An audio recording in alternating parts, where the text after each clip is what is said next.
Hey everyone, this is Dave A. Gardner, and you're listening to the Heart of Juliet Jones fan fiction podcast. This is part 3 of Billy Cooper Comes to Town.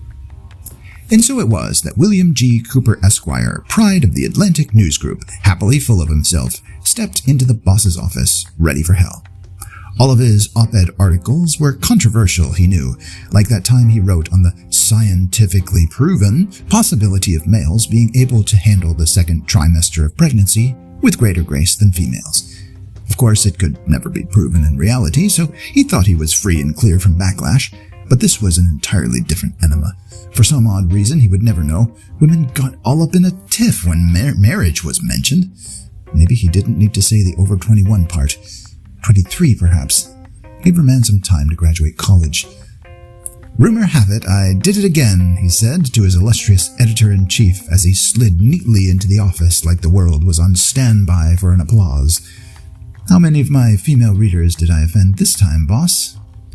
Every one of them who's over 21, the boss pitched, and unmarried. And that's a goodly number.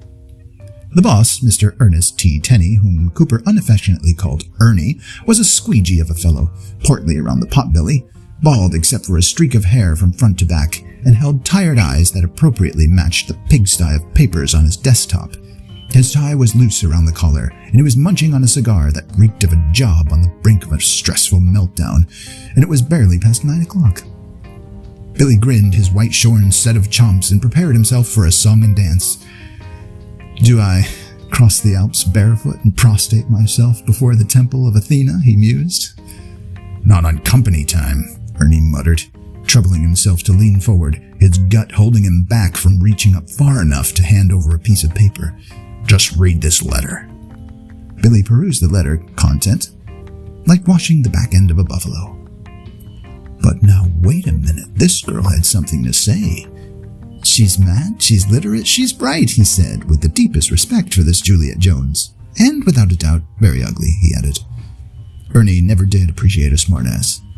That's your next assignment, Cooper, he said with a chainsaw-grinding raspy throat.